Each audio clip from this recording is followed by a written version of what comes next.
Good evening, dear students. Assalamu alaikum. I'm Mr. Muhammad Khalid, and you are learning Pakistan Studies. It is week 5, lesson 5,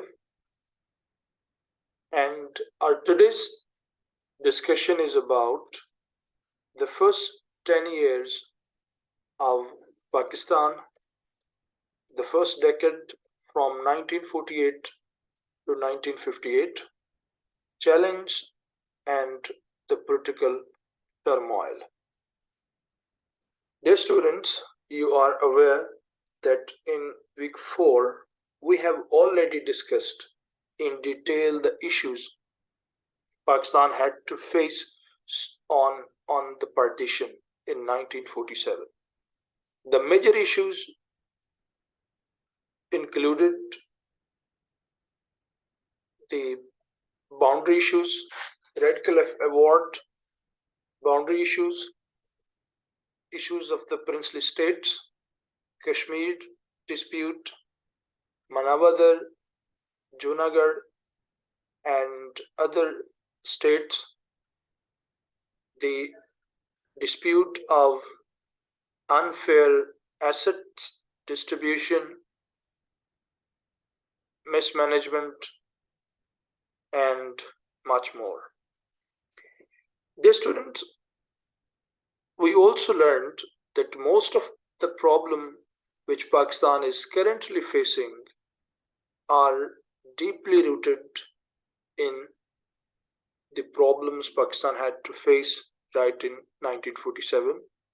For example, the dispute of Kashmir. It is the dispute of 1947. Economic instability and weakness. It is the unfair assets. War. It is right. It started in 1947. Water disputes. They also started in 1947. But they are another story. Now the question is that when Pakistan had come into being and the responsibility were all referred to us, India remained a separate state and we became a separate state, then what circumstances and what type of governments and political scenarios developed in the first 10 years? Dear students, it is really unfortunate and quite sorrowful that Pakistan's first 10 years were also quite challenging. And obviously, it was a new state, but the demography or the nature of the challenge was entirely different. Let me symbolize that Pakistan often seems struggling with the political instability all the time. Fine. And in context to the current scenario going on, the race for power, the political issues, the inconvenience between the political parties, the blame game, they all are similar as you will explore in 1948 to 1958 and so on. History is quite unkind and it never forgives any person's pitfalls or the mistakes. Fine, we made mistakes and the results of those mistakes are here. But on the other end, we have to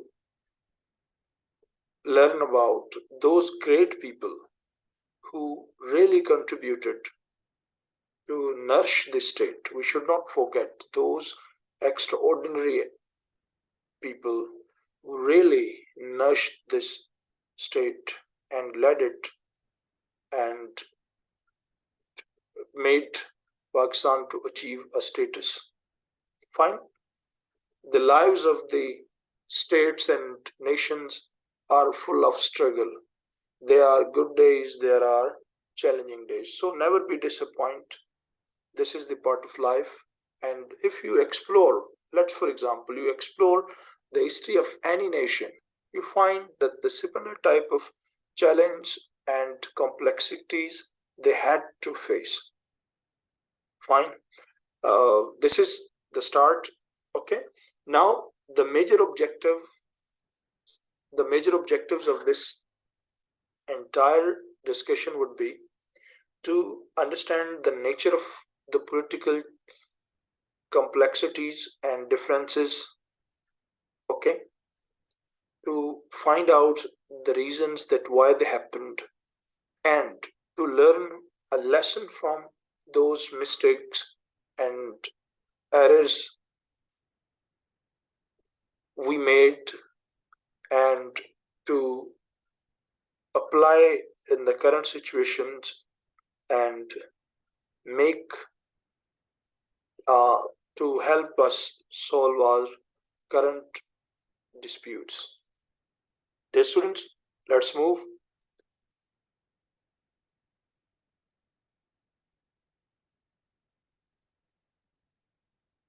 Okay, contents. In this discussion, we'll cover the following contents: the unfortunate death of Qaid-e-Azam Muhammad Ali Jinnah. Jinnah passes away. Challenge after the death of Mr. Jinnah. Khwaja Nazmuddin becomes Governor General from 1948 to 1951. Khan Liaquat Ali Khan, the Prime Minister of Pakistan, objective resolution in 1949, assassination of Khan Liaquat Ali Khan, okay, and the output of Basic Principles Committee, 1949 to 1952, Bogra formula. Chaudhry Muhammad Ali Bogra became the Prime Minister of Pakistan from 1955. Martial law under Field Marshal Ayub Khan in 1958. These are some of the very important points that we will discuss.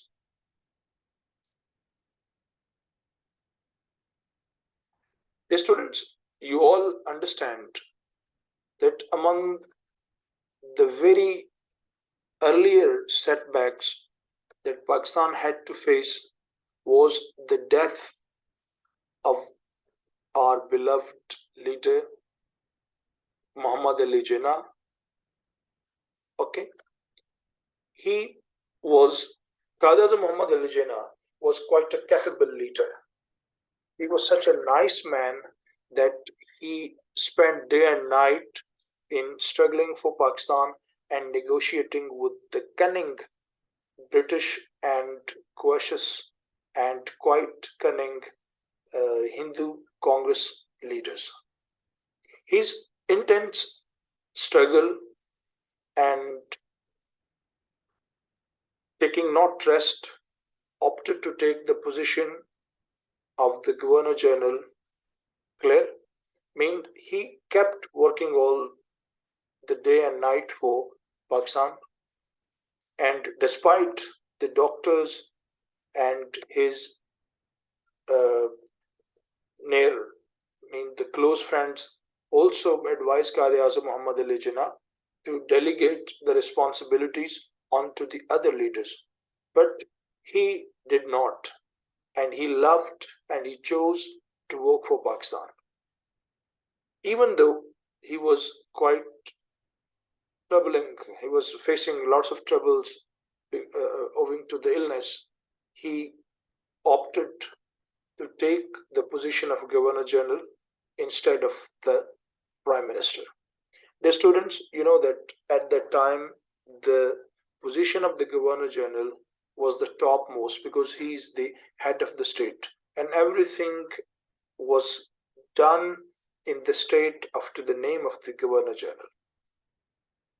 There was another reason of the Governor General. At that time, Lord Mountbatten wanted to seek, and he wanted to become the joint Governor General of both Pakistan and India. India agreed, but Quaid-e-Azam Muhammad Ali Jinnah refused to allow him become the Governor General of the both countries. Quaid-e-Azam Muhammad Ali Jinnah believed this, that number one Governor General to the opposite, both the opposite nations cannot justify. He cannot make justice. He cannot perform his duties up to the mark. And at the time, at the crunch of the time, Pakistan had already faced lots of troubles. Fine.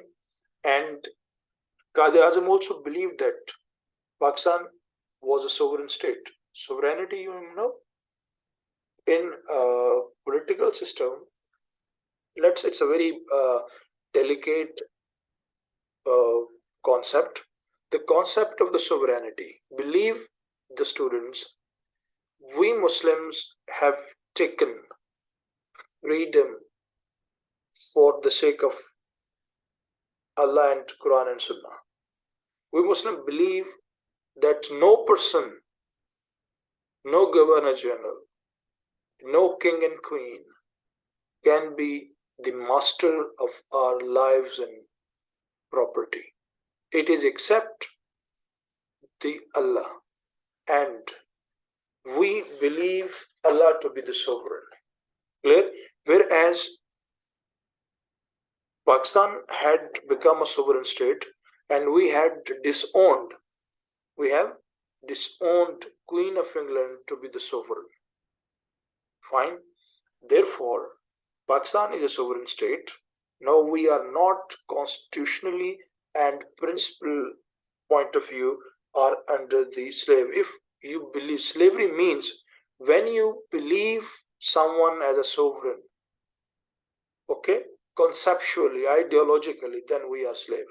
गुलामी का मतलब ही ये है बेटा कि किसी को दिल से अकीदे के साथ अपना मालिक मान लेना.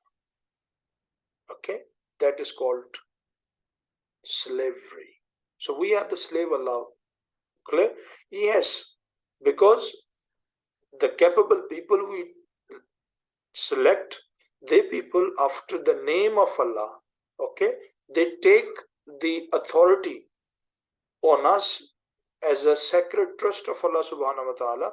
ये जो political leaders होते हैं, clear, वो जो अल्लाह सुब्हानहू व तआला का एक sacred trust होता है, clear, they own this trust, and at the name of that trust, that whatever Allah subhanahu wa ta'ala has ordered under his obedience, we will control and regularize the life of people living in the state Pakistan.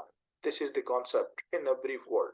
Otherwise, sovereignty is a very long topic, and we are not discussing this moment the sovereignty. Okay, it must be. Therefore, he said, believe that since Pakistan was a sovereign state, it must be sovereign in all respects, with its own executive and government. That Pakistan should not be a quasi-sovereign, imperfect sovereign. Clear? Pakistan is sovereign, thereby we should be sovereign in all respect. Executive means the body of management and the government. Fine? Well, what Quaid-e-Azam did despite his rackant or weak health, he did lots of good things. For example, he had a very short time to live. He worked out a sound economic policy. Okay, economic policy. He worked on the economic policy. He asked the capable people of the time, and Khan Liaquat Ali Khan was one of the very capable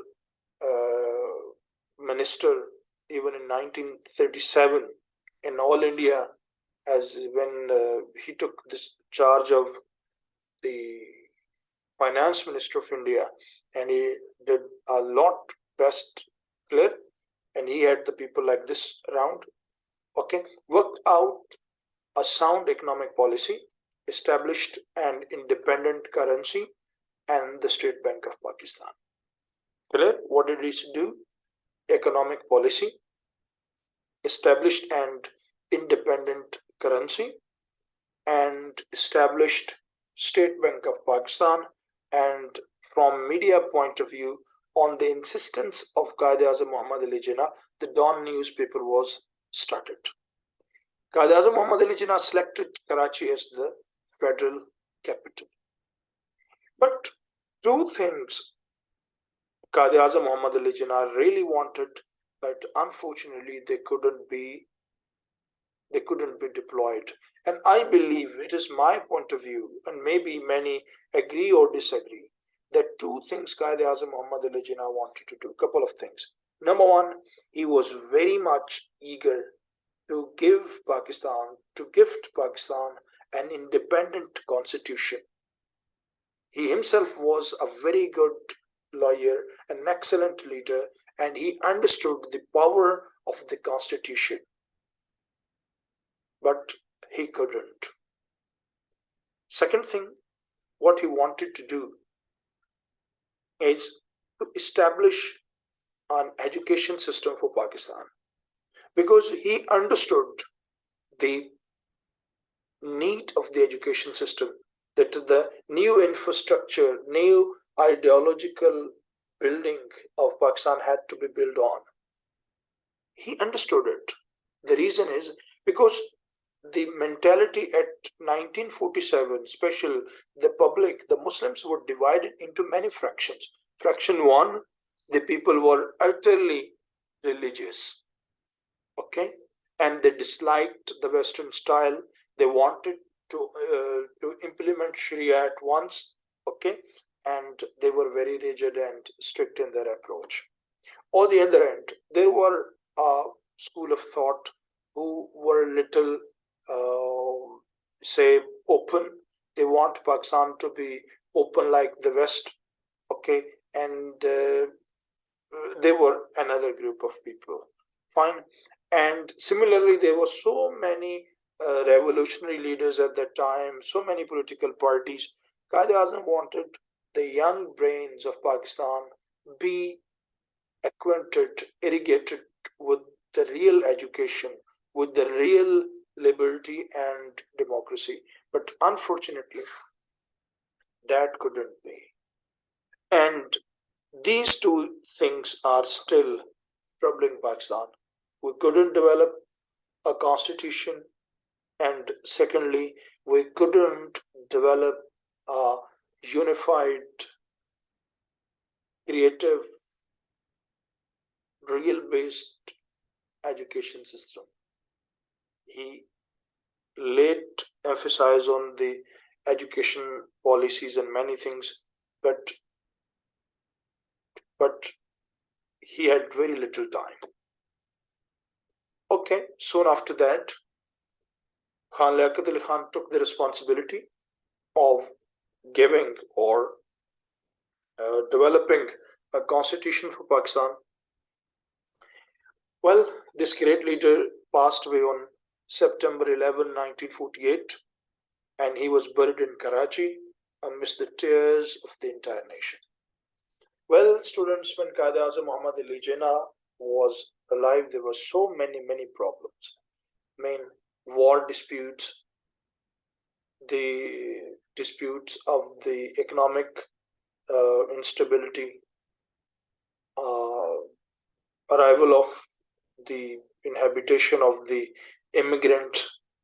Okay, there were so many problems that Quaid-e-Azam Muhammad Ali Jinnah faced, but he was such a great leader that he didn't lay down and stood stout against all the challenge. I am sure that you have learnt it. Then move to the next. When Quaid-e-Azam Muhammad Ali Jinnah passed away, then one of the very great person, Khwaja Nazmuddin, became the Governor General. He took the position of the Governor General in 1948 to 1951. This gentleman you see is Khwaja Nazmuddin. On August 14, 1947, Nazmuddin appointed the first Chief Minister of the East Bengal.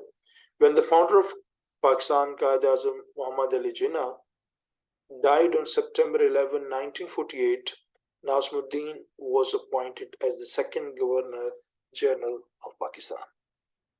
Fine. So Quaid-e-Azam was the second Governor General, Khwaja Nazmuddin. He's one of the very renowned politician and one of the very capable leaders. Next.